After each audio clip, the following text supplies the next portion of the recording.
Hello and welcome to another episode of Crossing the Line, Tales from the Entertainment Industry. I'm Oliver Rednall. And I'm Charlie Collicutt. Today, our guest is agent Maggie Kruger.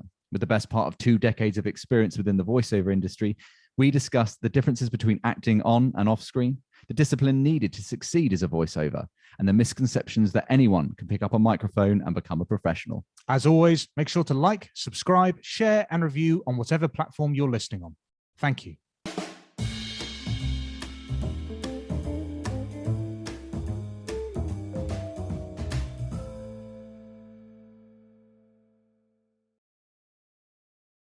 Maggie, thank you for joining us. Thank you for having me.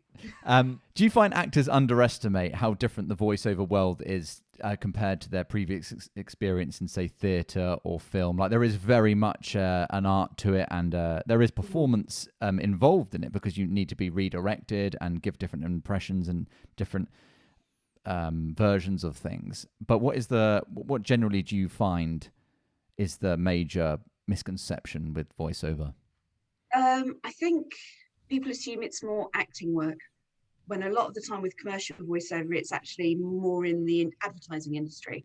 So a lot of the time we deal more with ad agencies rather than with casting directors or production companies.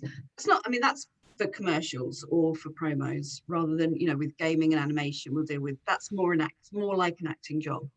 But I think there are a lot of misconceptions because there's actually voiceover. I think sometimes people think it's quite mythical because there are so many different stories about like how much you earn and all the jobs that are out there and how easy it is or how easy it isn't.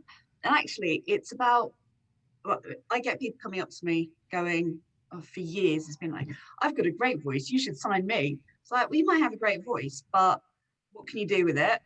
And you know, how's your technique? Can you stand in, can you sit in front of a microphone, do the same read, change it a little bit? You know, I can't do it. I am absolutely terrified of sitting in front of a microphone. I just get really nervous and strangulated, which I'm doing now. Yeah. So when you are seeing these people then, is that, because you must receive reels daily by the bucket load. Absolutely. Are you, or as a voiceover agent, would you be looking for kind of the differences that people are able to inflect in their own voices? It depends. There's sort of no set rules to what we're looking for when we're looking for it. It's more to do with whether there's a trend that we haven't got voices for. So for a long time, no one ever wanted to book Brummie voices or Scousers or Northeast voices. And then suddenly it was a case of, well, we need people. So you like, well, I need to take on this person, I need to take on this accent, I need to take on this. Other times you just hear a voice and you go, I really like your voice and I want to sell it. I think it's really good. So there's no rhyme or reason. And sometimes you just go, actually, you know, I really like this actor, that I think they've got a good profile. I think ad agencies and creatives will like them. So, you know, it depends at any given time. You could ask me this same question next week and I'll give you a different answer. Mm-hmm. And having been in the industry for some years now, You're saying I'm old? Yeah, that's not what I'm saying. You were very young when you first started. You were very young. And my contacts tell me. But do you develop a kind of almost muscle for it? So when you hear a voice, you hear much more. It's like a director watching something. They see everything in there, every bit of light, every angle that it's shooting from. Have you sort of developed that skill over that time? Yeah, a little bit. You can hear like little idiosyncrasies with someone's voice. So if they've got a slightly sibilant S, or if they, for example, they can't say their L's properly. Some people say it from the back of their mouth, almost like it's a yeah sound. And you go, okay, well, you know, is that going to work? What's that going to work for? Sometimes people want a really pristine read, sort of like very nicely, well-spoken, say everything properly.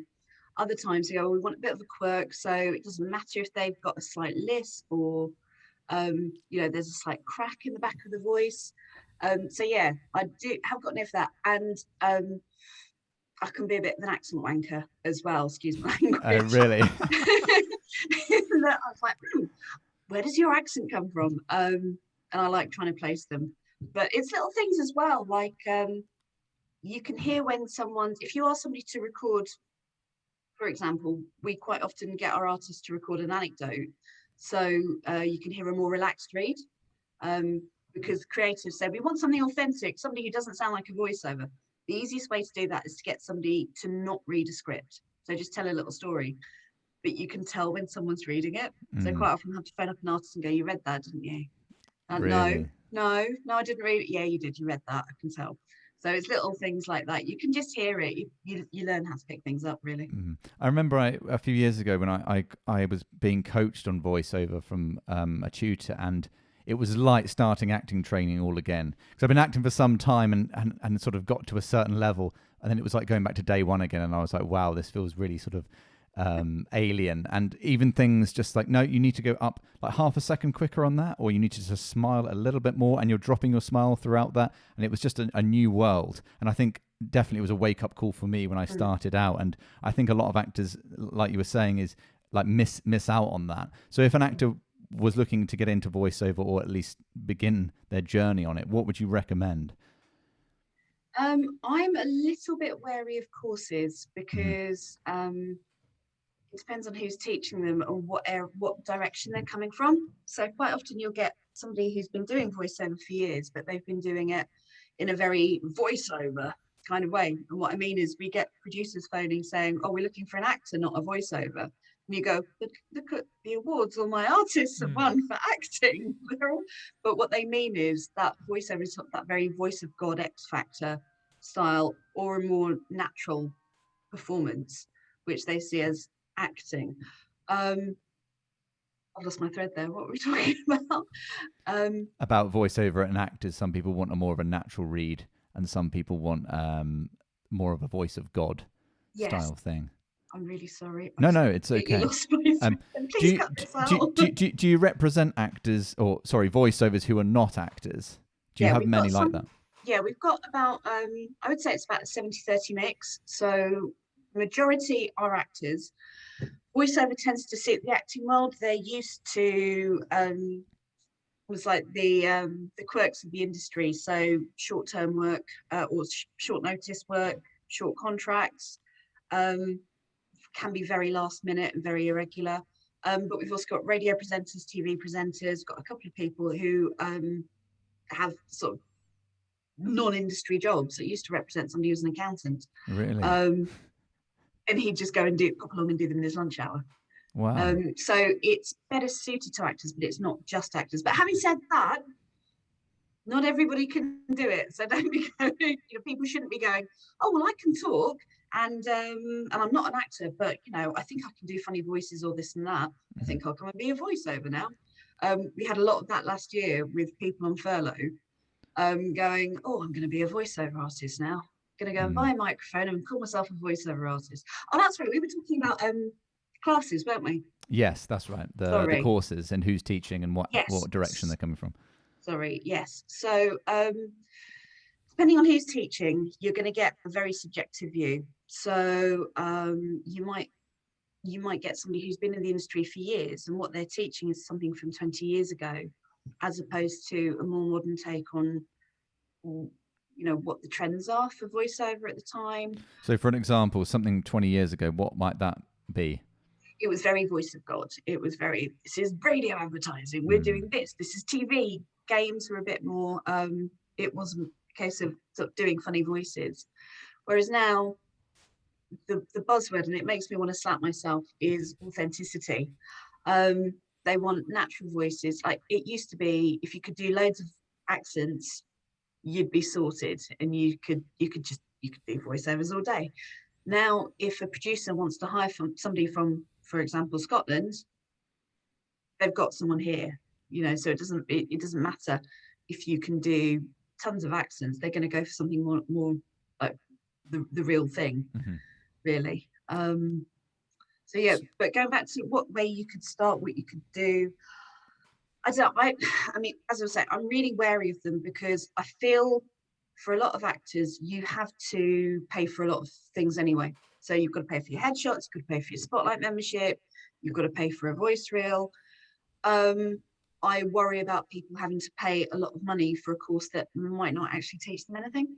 So it's a case of, I would say, do some research, have a look at reviews online, maybe go on. I mean, there's a million Facebook groups that talk about these things, so I would kind of recommend that as the first starting point, and maybe not. I mean, I used to say this, how long have we been doing? Like, don't go to anyone at the back of the stage, because it would always they would always seem to be the ones that would rip you off.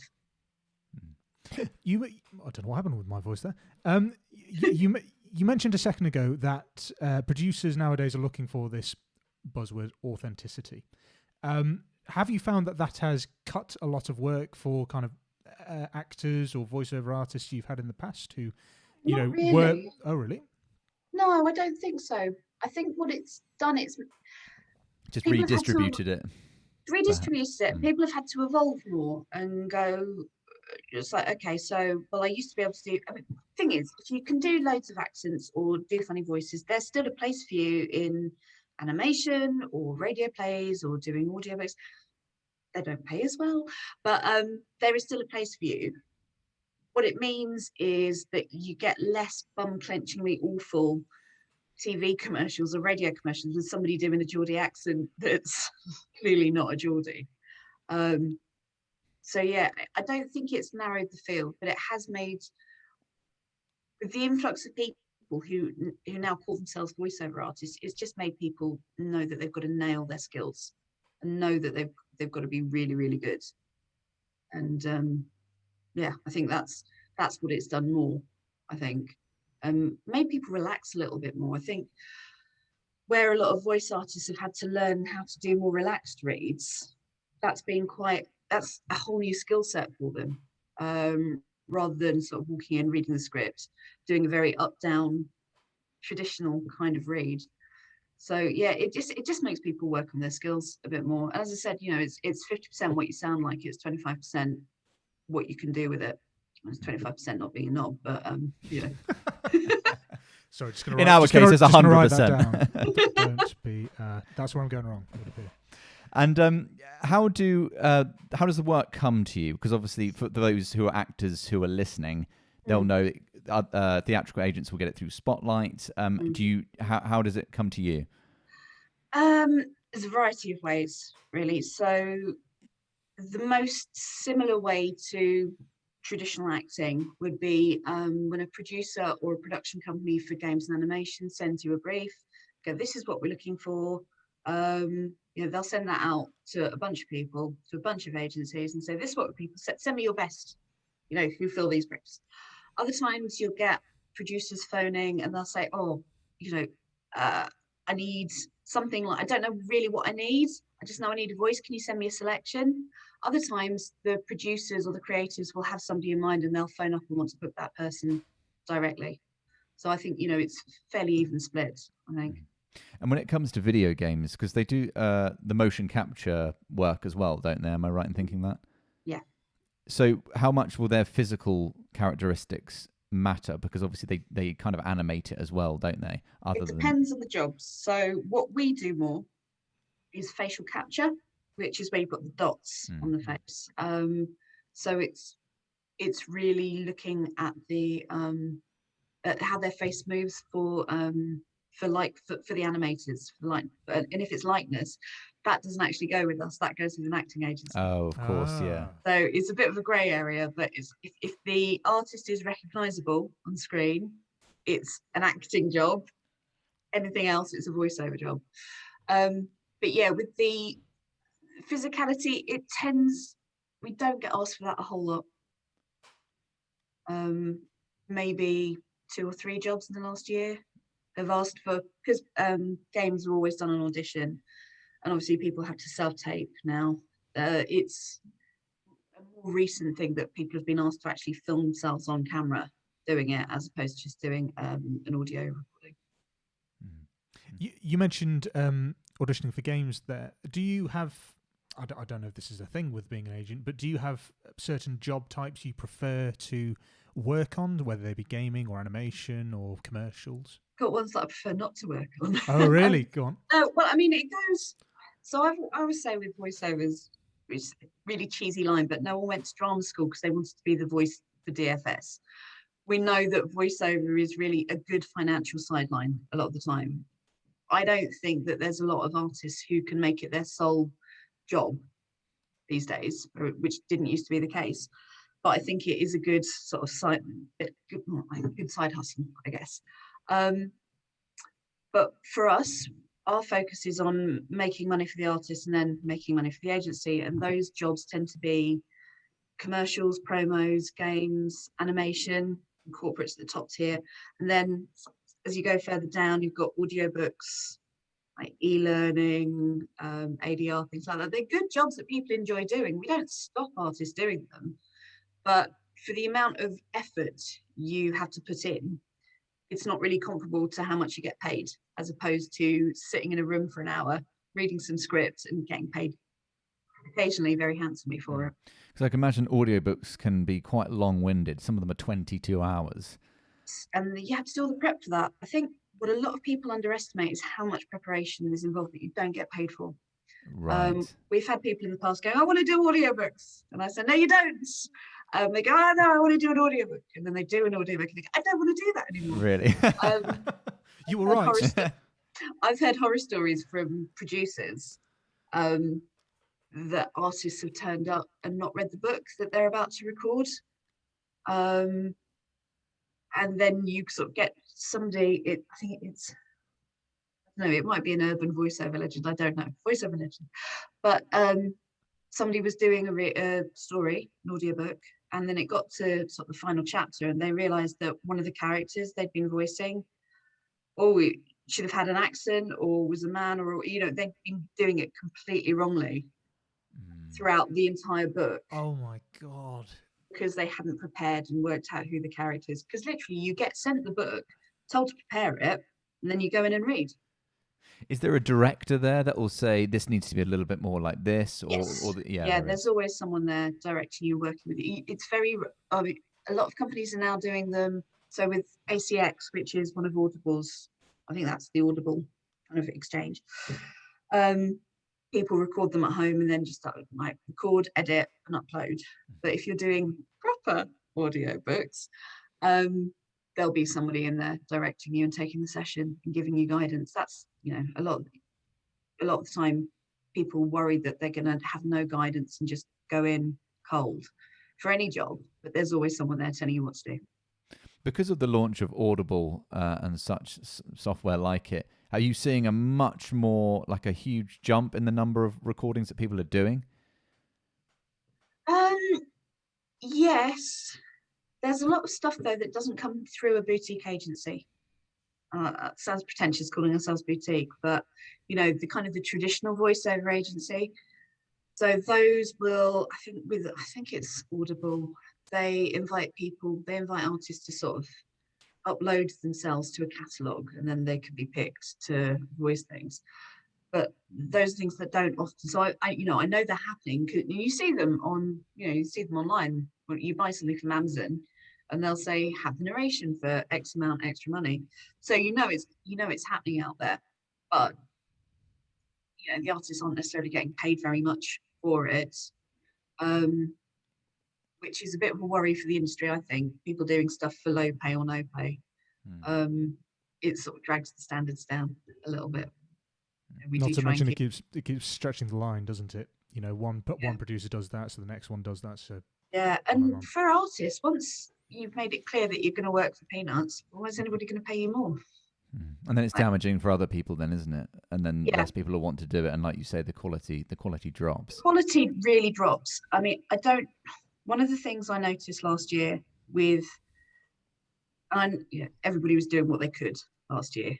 I absolutely get that. But a lot of commercial work came out and the quality was dreadful. Either the voiceover wasn't very good because they were cheap, or, they were recording into their phone. The quality sounded dreadful.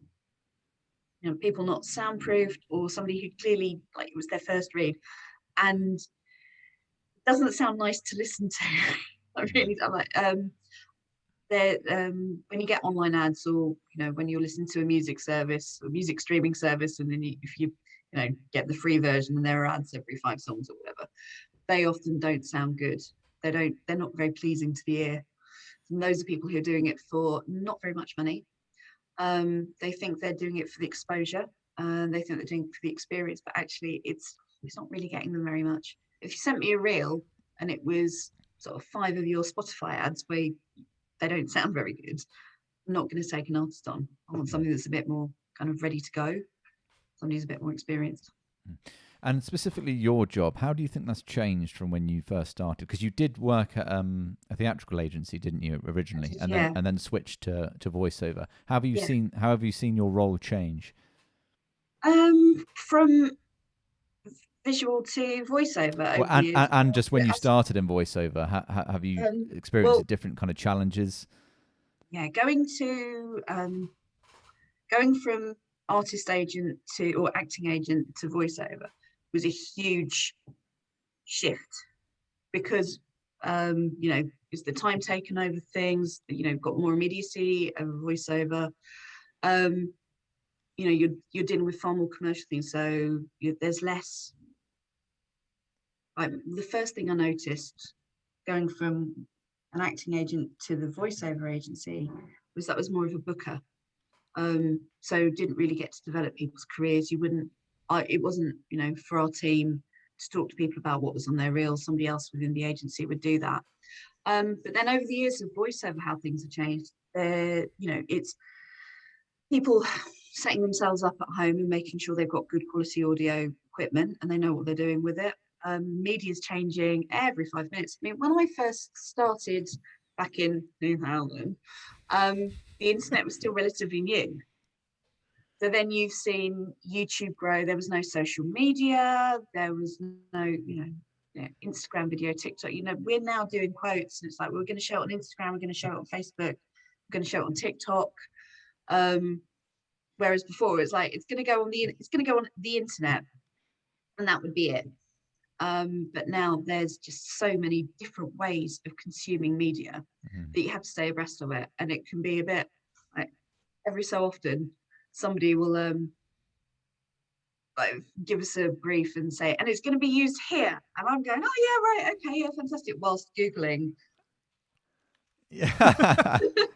I remember when I went for a commercial for TikTok before it was out, and I remember going into it thinking it was TikTok the tea, and I walked in and even the casting director. Quite a big difference. No, because no one knew what it was, and the casting director said, TikTok, I don't really know what this is. It's apparently a new thing, like you can film stuff on it, but no one knew. And then literally a couple of months later, it just boomed and became this massive, massive thing. And I was like, oh, okay, like now everyone knows what that is. So I witnessed the birth of this new, new technology. I mean, I'm a little bit, it's not for me, I'm false. But my niece has it, so that clearly makes me think it's not for me. So with TikTok, I think sort of trying to get your head around what it is, how people use it. Like for me, I thought it was just sort of like a reincarnation of Vine for a long time. So you never know how long things are going to last. I mean, Vine lasted 5 minutes. Instagram used to be photos, now it's videos. Facebook used to be throwing sheep at people, and now look at what we can do with it. So yes, that is a correct analogy of exactly what Facebook was. Mark Zuckerberg, if you look back at that, he's just throwing a sheep. It's like the evolution of man. Yeah. Like Facebook. Oh dear. It's so you never know how long things are going to stick around for, and you're trying to future-proof what the artists are going to like, looking after the artists, but also going, oh god, okay, are we gonna? It's going to last. It's not going to last. People phone up with random things and they say, right, we have a game. So there was once when I worked. So the other agency I used to work for, a production company phoned up, and they said, we want one of the voiceovers, and it's a game, and the game, or the voiceover game, basically, it's going to go in urinals, and it's going to be a pissing game. And we want the voiceover to record something to sort of encourage them to have this pissing game in pub toilets. Like, okay, well, the person that you're asking for is never going to do this. They're like, okay, well, that's fine. How much is this going to cost? And you can't really go to a book of like the great big book. Yeah, well, they need to have a lot of water to begin with, and there's more physical. God. That's so strange. I don't think that took off. I've never seen that in any pub. You're No, right. I don't think it happened. No, I can imagine. I can imagine. Charlie's getting flashbacks to the pubs up north. Oh my god. Oh dear. When commercials you hear a recognisable voice, say a well-known actor or comedian, unless they've got a very specific voice, say like Jeremy Irons or Rob Brydon, how much do you think it does make a difference to the branding of whatever product they're selling? Do you think it does make a difference to how much it sells, for example? Because sometimes I'll say, oh, that's so-and-so, and people will like, oh, I didn't realise. That's a really good question. I was thinking about this earlier because quite often, actually, when you were saying earlier about, how does the casting work, quite often we'll get somebody going, we want somebody who sounds like this but cheaper. We want David Mitchell, but two zeros less. Yeah. Actually, 3. No, I don't know how much of a difference it makes. However, it clearly makes a difference to the marketing teams or to the creatives. I don't know if they think it's almost like an endorsement or it gives them a bit of kudos. I don't personally listen to, for example, Phoebe Waller-Bridge doing something and go, oh, that's Phoebe Waller-Bridge's voice. I must buy this product. But it might make somebody sit up and pay a bit more attention to the ads. But a lot of the time, actually, that's where something's changed. Advertising used to be a bit more scattergun, and so it would you'd do a radio ad and you'd sort of play it and hope somebody would sort of buy your product, or the same with TV. Now it's so much more targeted. Radio advertising uses your demographics to sort of like Spotify does it all the time. Like it'll know where you are in the country, what time of day it is, what age range you're in, and it will play you tailored ads for that. So, that's where things have really, really changed. It's, for the advertisers, they're a lot more targeted. It's a lot more clever. So, for example, they might get somebody who's really popular with, 18 to 24-year-olds, and that might make a difference, actually. But whereas with an older generation, it's not going to make a blind bit of difference. Mm-hmm. Have you had actors that their voices changed as they've got older, and you have to maybe market them differently?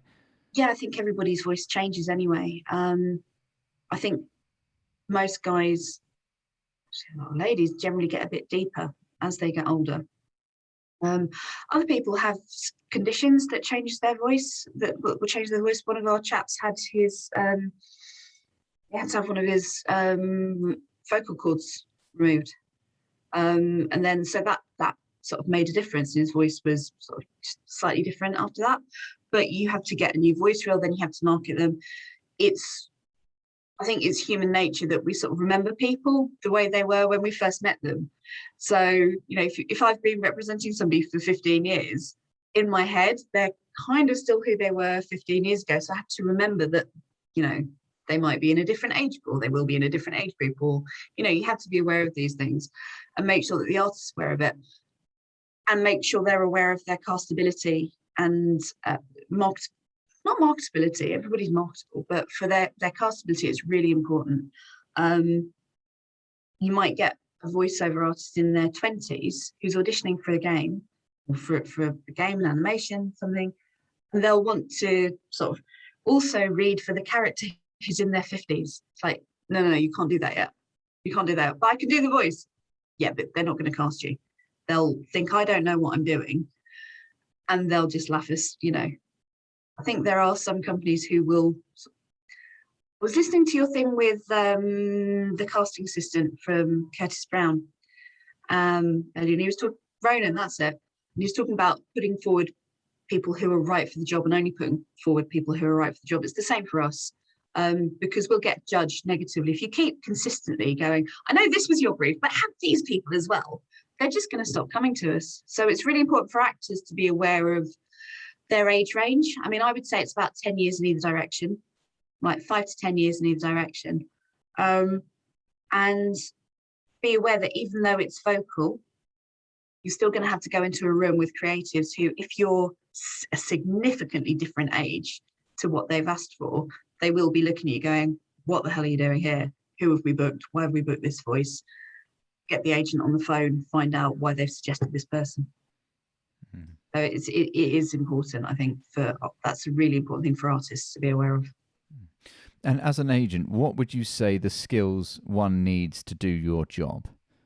Me? Oh, I don't know. I've managed it for 20 years. No, I would say you've got to stay optimistic, because you have to love what you're doing. Every day will be different. Every job will be different. So you have to be able to think on your feet. No two voiceover jobs are the same.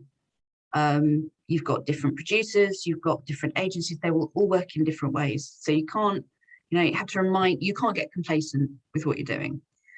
You have to keep your finger on the pulse with trends and know what people are looking for, and sort of be aware of what is popular and make sure that you can supply that to people. You've got to be able to read a brief and be able to interpret a brief that might have, quite often it's almost like whispers. So somebody will say, this is the voice I want. They'll tell the creative, or the client will say that to the account manager. The account manager will give that to the creative will give that to the TV producer. TV producer will give that to their assistant. They'll give that to me. I've then got to interpret it from my pool of voices, and it's got to go all the way back and make sense still. So, so it's been through so many channels before it comes to you. So you've got to, and you often have to work out what people are saying but not really saying. So for a long time, people would say, "Oh, we want an urban voice." It's like, okay, I know what you're asking for there, but come out and say it. Or we're looking for regional. Quite often, when they say they're looking for regional, they want Manchester. Right. I mean, okay. Sure, something that's not in London. Something I hear from friends of mine is this is not from voiceover, because they don't do voiceover, but general Northern and general Scottish. They never know what it means, because there isn't really such a thing. You can't say general Northern. You can't. I once booked a voiceover for a producer who booked a Lancashire voice for a commercial about a Yorkshire programme. Which isn't the same at all. No, massively offensive. Massively offensive. And she pointed it out to the producer, who was from London, and said, "Oh no, darling, they won't worry. No one's gonna notice, darling." Like, I think they might. I think that's just laziness, really. It's something that you can get away with on stage, or on, you can do general Scottish for a play, or you can work on something. But I think it is, you can't be too generalized with voiceover, I don't think, personally. Especially if you're talking about regions. Because it's literally the only piece of information we're getting is through our ears. So if anything, we're hyper focused on it. If it's not the right accent, we're not going to agree with it at all. No. So this Lancashire, but they're meant to be Liver Scouse or Manc or whatever. It's not right. It's very, very upsetting. What's the most specific accent you've ever been asked for? Has anything, quite obscure or very, very unusual? Quite often, West Coast Scottish gets asked for quite a lot. There was a video game a few years ago that wanted a really specific. I want to say it was the Wirral, but it's not the Wirral, because that's Liverpool. But somewhere near there, they wanted as close as possible to somewhere that was it was north west, not quite Shropshire, but somewhere around there. They were really specific about that. Because you can literally go 15 miles, 20 miles down the road, and the accent will be different. Yeah, and that's probably the most specific we've had. Or we do get sort of cities as a reference. Can we have somewhere that's Nottingham, or can we have somewhere that's Bristol? But then, someone says West Country, that's as difficult as, general Northern, because it's like, okay, well, do you want Somerset? Do you want Bristol? Do you want Devon? Do you want Cornwall? But I mean, that's more for the creatives to sort of figure out first. We can just give them a range. And video games now Where are they generally made? Because if they're casting in England, I'm generally thinking they're probably filmed here. I know a lot's done in Vancouver as well. I've been for things before that have been in Vancouver. There's a lot done in Canada. In terms of filming, I'm not sure, because as I say, we tend to do just the recording or perhaps the mocap here. So it's that's what I meant, the mocap, not filming specifically, but that's done here, is it? Some of it's done here. I had somebody go over to Canada to do something, which was a lovely job for him. Very jealous. If it's booked here, it tends to be done here.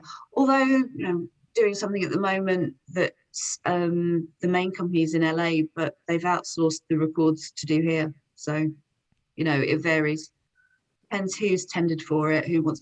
And of course, a lot of smaller companies have been swallowed up by bigger companies. So, they're all under the same umbrella. Do you find that a lot of your work is more based in England, or do you find that you have a lot of work coming from across the pond, or are they more focused on American people, let's say in America? Or it varies. Most of our work comes from here, but we do have international clients that we do things for. We'll do some promo work for a couple of channels in the US. The US voiceover, the way they do voiceovers over there, it's completely different to the UK. I mean, artists have to audition for absolutely every single job, I believe, I think. Most of ours is around the UK, I think, with the odd phone call from elsewhere. So you do sometimes get straight offers, do you, for jobs? Yeah. One of the lovely things about voiceover is, like, certainly with promo work, if they know you and they know your voice and the producers like you, they'll just phone up and go, oh, we need such and such for 2:00 tomorrow. Can they come and do that? We pencil this, we're going to book it. So you don't always have to do casting. Excellent. Because the reason I asked that is we had an LA voiceover artist a couple of weeks back called Trevor. Trevor Duvall, you might have heard of him. But he's saying that they, exactly like you said, have to audition for everything, no matter what the body of work is. They could have been Tony Stark in the Avengers or something, but they still have to audition for the new video game coming out. And that always seems to surprise me for such a body of work. But it's great to hear that over in Britain, it's a case of, no, we know your work, we trust you. That's not always the case. Don't. Oh, of course. No. But the thing is, as well, your voiceover reel is really your audition a lot of the time. Certainly up to about 5-6 years ago, you were booked on the strength of your voice reel. Now with smartphones, people are able to they'll go, oh, can we just get a read? Can we just get a demo? You used to get paid for that. You used to go into the studio and they'd do tests. You do paid tests. So that is one thing where things have changed. That's why voice reels are still so important, because they'll kind of get your foot in the door a lot of the time. So the producers go, okay, I like them. Now I want to hear them do it. And then you get the booking. For people who are making their voice reel maybe for the first time, what do you think that they should focus on? Because I think a lot of actors I've encountered think it's just, I can do some funny voices, but it is a performance. It is about acting as well. It's not just about making noise. Yeah. First and foremost, commercial reads rather. You want your voice, the variety of moods more than a variety of accents now. And pick things that are, if you're with a good showreel producer, they'll pick things that suit your voice. Like, we've all got horror stories about terrible reels we've heard over the years. I've heard one, somebody was in his 20s and he was doing a read for Saga Holidays. It's like, well, he's never going to get booked for that. I don't even know what that is. I was about to say, I'm nodding. Saga Holidays, holidays for the over 50s. Okay. It's like, why have you done this script? And I was like, he gave it to me and thought it would be right. No, it's not right. So it's finding things that you could conceivably be cast in.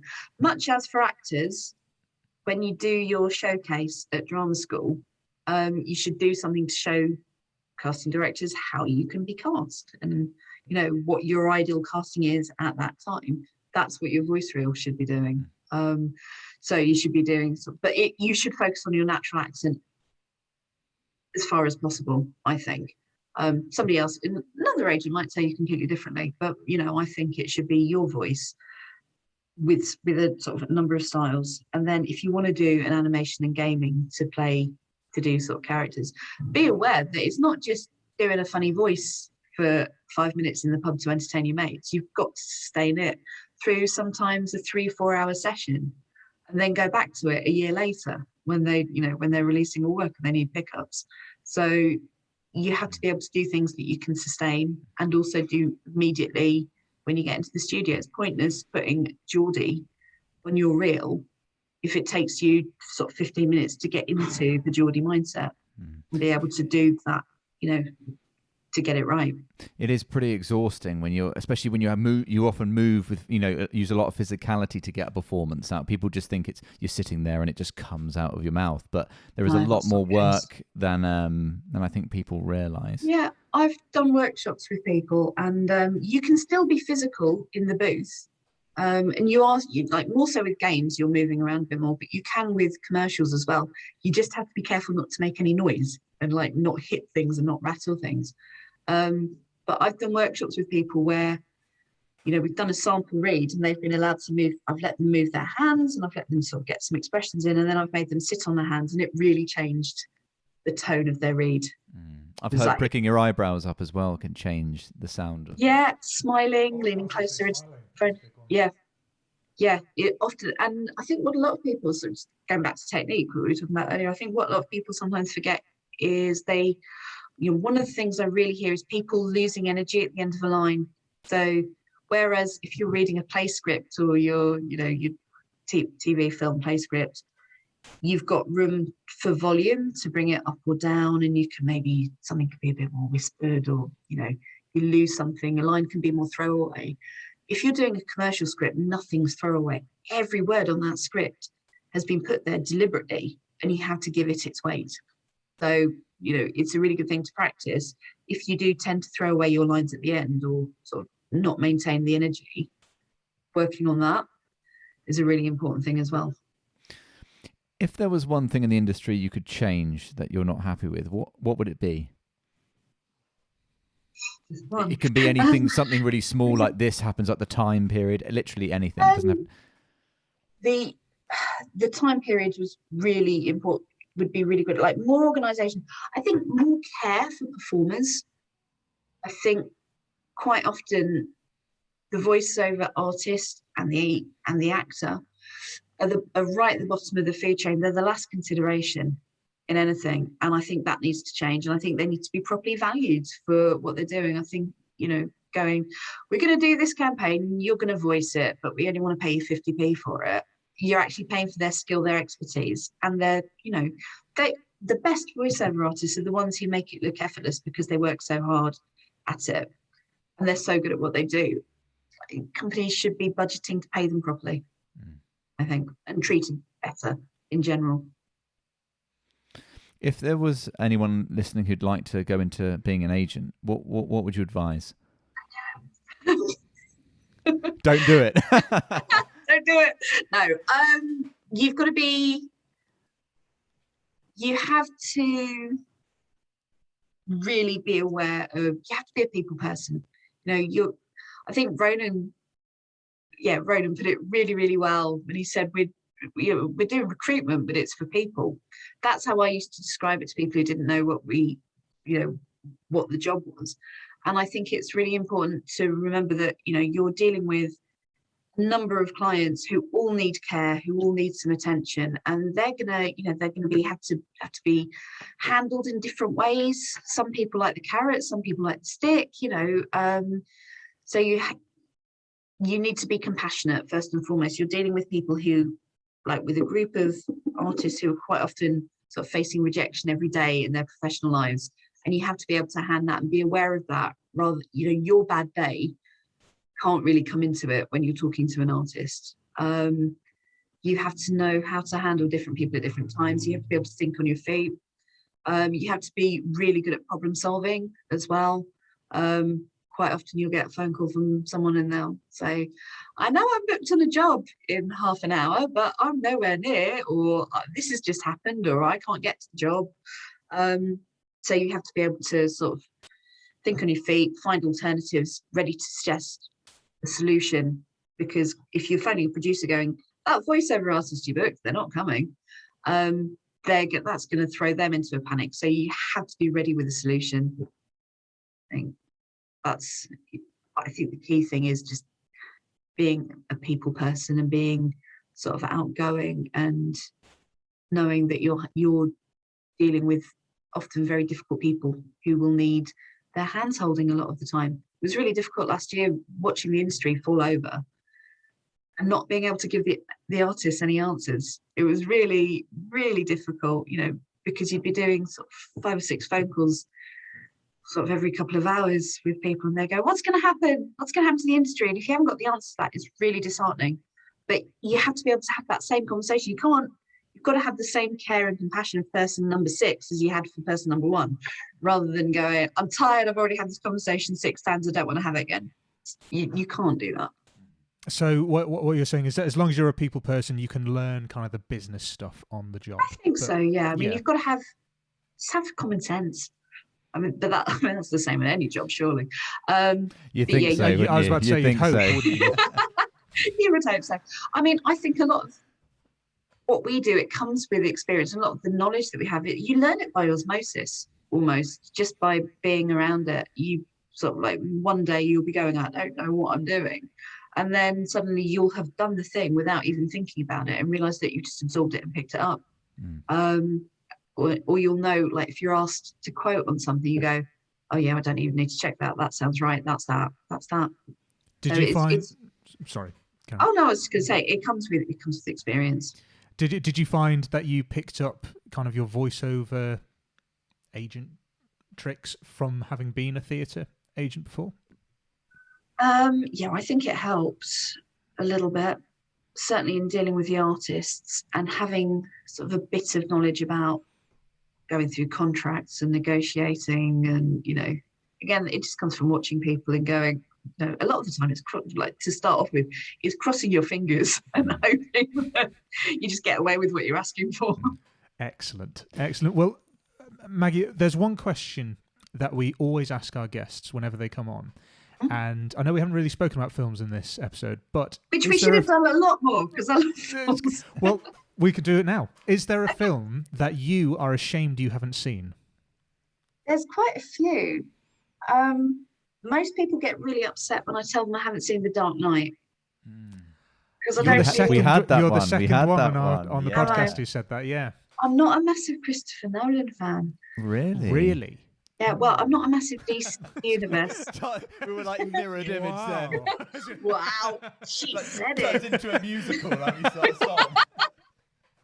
I've tried The Dark Knight a couple of times and just can't get through it. But the one I'm sort of ashamed about, I think the one I feel most embarrassed is I've never seen Schindler's List. Look, your we had faces. that. We had that. We did have that. Who was that? An editor. We had an editor who hadn't seen it. TV editor from Des. Was that he'd not seen He Schindler's hadn't seen List? Schindler's List, yeah. But I did film studies as part of my degree, and that's unforgivable then, Maggie. no. You did. And up until a couple of years ago, I'd never seen The Godfather. Really? So sat and watched that. But now I try every year. I try and at least January. Every January, I try and watch a film. Like only watch films that I've never seen before. Which is quite a good way to do it, because then you can just go back to your old favourites afterwards. Excellent. There's some good ones in there. There are, you've got some good ones that when you change your mind and get back round to Dark Knight or Schindler's List, you'll thoroughly enjoy, I'm sure. I saw Palm Springs recently, which I recommend to anybody and everybody. It's really good. Yeah, it's on Amazon, isn't it? Yeah. That's on my list to watch, yeah. Yeah. It's only an hour and a half long, so it's a short time commitment. I have a real issue with films that sort of come up to the 3 hours mark. It's like, I don't want to sit watch that. Yeah. I honestly don't. Like, so if a film's an hour and a half, I'm like, perfect. Because it comes in under 2 hours. It's great. I've gotten from work, I'm tired. I need something that's just going to be bam, straight in. Yeah. And that isn't going to break my brain too much. Excellent. All right. Maggie, it's been a pleasure having you on. Thank you very much for joining us. Thank you. Thank you. And thanks to all our listeners.